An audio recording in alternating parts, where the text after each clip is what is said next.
So last week we talked about one-person starter ships. But what if you had a buddy who wanted to join you in one ship to gallivant across the Star Citizen universe? What ship could possibly have all the features you'd need for your adventures across the stars? Well, across all of Star Citizen's ships, it turns out that there might only be two good options. So stay tuned and we'll talk about it.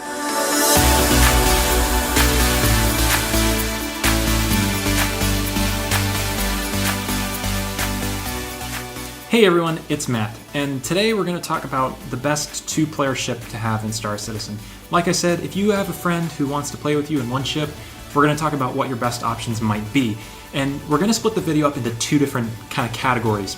The first part is going to talk about like what is the best two-person ship, but then we're also going to talk about the medium price range ships, because there are some ships that are definitely medium priced, as in like above $100, that definitely offer their own features, but they may not necessarily be medium-sized or two-person.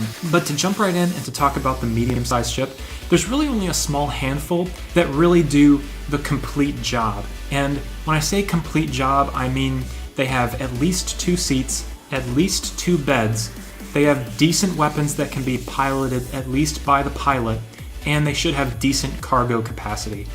All those features I think are important if you want to experience all of the features available in Star Citizen right now, and if they don't have exactly some of those options, it could mean they may not be the best idea. For example, something like the Redeemer or the Asperia Prowler, both of those are gunships and dropships, which don't have any real cargo capacity, and they are medium-sized, but they're intended to drop troops and have like major weapons. So without that cargo capacity, you're kind of limited in what you'll be able to do as you and your friend kind of have adventures around the universe. So that's kind of why I narrowed it down to the Freelancer and the Cutlass. Starting with the Cutlass, it does have some size 2 and size 3 weapons, and it has some good weapons on the turret as well. And it's pretty good all around. It has good maneuverability and has a decent cargo bay, which has 46 cargo units. But this kind of shies in comparison to the Freelancer. The Freelancer has some of the same weaponry. It has size 2 and size 3 weapons available, but its cargo space is 66 cargo units, which is quite a bit more than the Cutlass. Now, the other advantage of the Freelancer is that it has 4 seats and 4 beds. So if you want to have more friends over, the Freelancer is definitely a better option here. But frankly, the Cutlass I think takes the cake, mainly because of 2 big reasons: its maneuverability and the weapons that are accessible to the pilot. So even though the Freelancer has about the same weapons, the only weapons that the pilot can actually shoot are these 4 fixed size 2 weapons, which if you have a slow maneuvering craft like the Freelancer, it's really hard as the main pilot to maneuver that ship to aim those fixed weapons as opposed to having them on rotatable gimbal mounts. Now with the Cutlass, not only is the ship a lot faster and the Cutlass is a lot more maneuverable, but the pilot has access to 2 size 2 laser weapons and 2 Gatling gun weapons. And because it's a lot easier to fly, the pilot is going to have a much better time covering himself if he has to go it alone. Say for example your friend gets incapacitated at some way, or he's busy at an engineering station trying to repair the ship.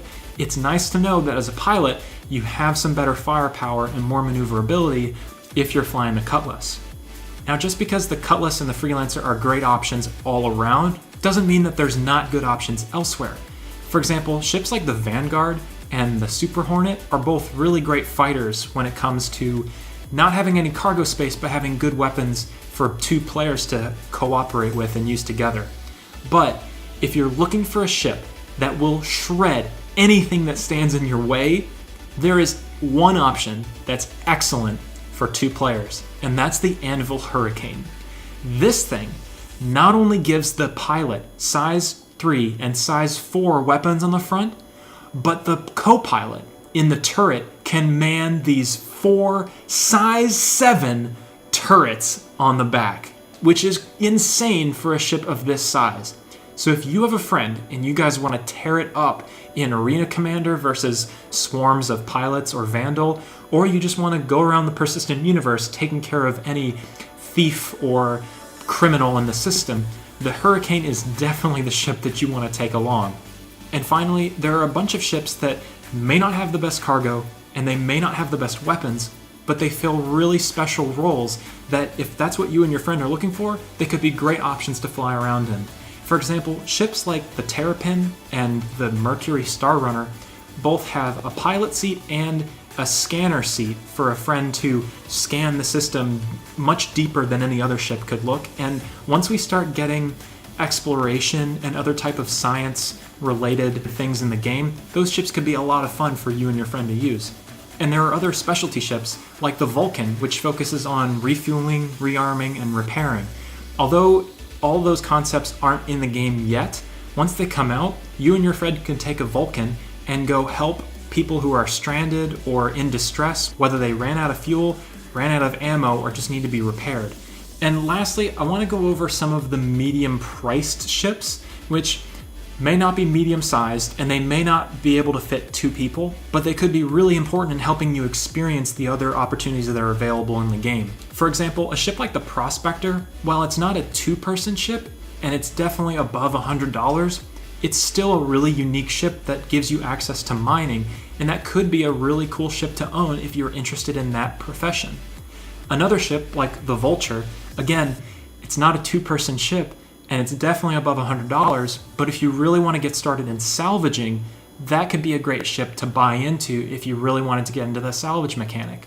And there are some other ones which are definitely heavy fighters, and they're more expensive than starter ships, but if you really want to focus on the heavy fighter category, you could look in that direction as well. Although frankly, at this point, I can't really justify buying something as extreme as the Eclipse Stealth Bomber.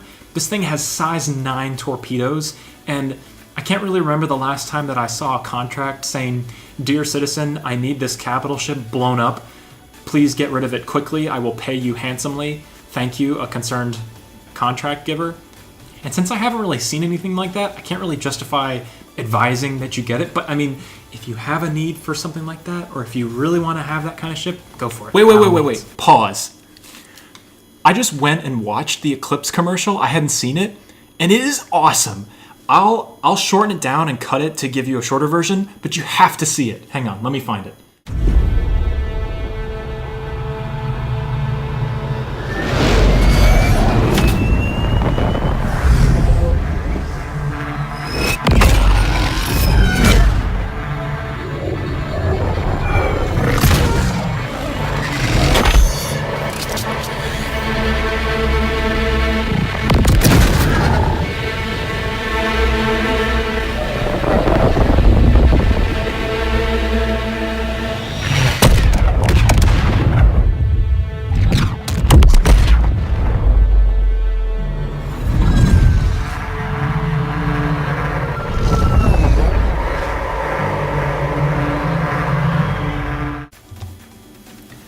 Sorry, it's so awesome.